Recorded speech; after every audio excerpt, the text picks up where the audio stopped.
to the Home Care Breakthrough Solutions Revenue Accelerator Program. Hi everyone, it's Greg Mazza with Home Care Breakthrough Solutions and welcome to the Revenue Accelerator Program. So today we are going to talk about a topic that comes up over and over and over again in this industry. And it's all about learning how to not compete on price. How to not compete on price. Have you ever had a situation where a client says, hey, can you cut your rate, or can you match this person, or why are you so expensive? Assuming that you are, or assuming that you maybe aren't the lowest price in the market. So I want to talk a little bit about this today. So if this is a topic that you guys like, please make sure you like it, you comment, and you share it with others. But today I've got a little giveaway for you. So if you stay till the end of the program, I'm going to tell you guys how to get, it's one of our awesome guides. It's about strategic differentiation in the home care marketplace. So it's this guide that we give away. If you want a copy of it, stay till the end. I'll show you how to get it, and this will help you guys. That's why I'm doing it. So this comes up more often than probably most of us would like. And I want you to understand conceptually why it happens. And this is not meant to judge anybody. It's happened to me too, but most of the time, the reason why people are going to ask you to reduce your price is because you haven't built value. You haven't built value in your services, and they are trying to group you with everybody else, and they're trying to treat you as if you are a commodity. All right. Oftentimes people will come into pricing anything out, right? This is a service business. It's not a commodity, but they come in thinking that price is the most important thing. Not everyone does this, but let's be honest, a lot of people do that because they don't know any better. This is their first time, maybe their second time looking for home care services, and they just think that it's a commodity. So part of our job is helping people understand the value proposition. We're going to talk a little bit about how to do that. So step number one is, first off, from a foundational level, make sure you have strong differentiation in your business. If you do not, you need to do it. You need to learn how to have that in your business. If you're part of a franchise, they may have some strong differentiators for you. And even if they don't, you can create one. You can create one. So there's certain things you want to look at when creating a differentiator. We're not going to get into that today, but I want to make sure you understand, have a strong differentiator in your business. Number two, whether you want to do this or not, it's entirely up to you. In our business, we chose to quote a range. And I did this for a number of reasons. Number one, we did companion services. We also did hands-on personal care.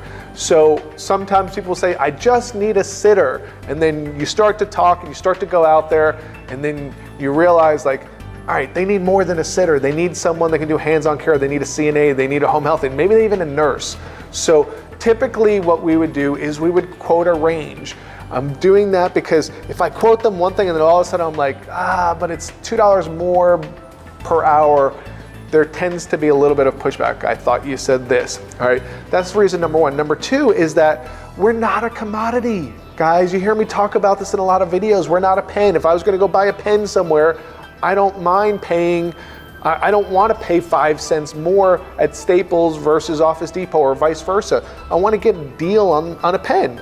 If I'm going to buy $10,000 for a marketing event, there's not much you can do. It's the same pen, all right? People think you're the same service as everyone else. People think that your hiring practices are the same and how you manage people is the same compared to everyone else. And your job is to help them understand that you're not the same, okay? So that's the reason why I like to quote a range. Additionally, I learned in my business, there are challenging cases out there.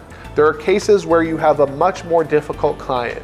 All right, maybe it's someone who's got advanced stages of Alzheimer's, and my typical CNA is not going to cut it. I need someone who's a little bit more skilled, who has a little bit more training, and guess what? They probably require a little bit more pay. So rather than pigeonhole myself into one price and then have to either squash my margins or send them someone who's not going to stay on the case, it's a disservice to them and it's a disservice to us, okay? So I like to quote a range and I explain to them why I do it. And then I start to get into the meat of it. So number 2 is all about pricing by range. Number 3 is asking the right leading questions. When you're on the phone with a prospect, you need to get right into the meat of what it is that they want, what it is that they need, what are their pain points. And again, oftentimes they don't know what they don't know, right? So let me say that again. They don't know what they don't know. So it's your job to sort of guide them, and you do that through questions, okay? So let me just give you an example. A leading question is, you have a fall prevention program, and you might ask a question like, is it important that there's systems in place to make sure your mom and dad don't fall, or that we minimize that risk of them having a fall? That is a leading question. They are going to either say yes or no. Chances are they're going to say yes, okay? Is it important, let's just say one of your differentiators is that you have a nurse that oversees all your cases. Is it important to you, right? You said your mom's got diabetes and some other health challenges. Is it important to you to have a nurse that kind of puts together the care plan and oversees the case to make sure that the care that she is receiving is aligned with clinical oversight?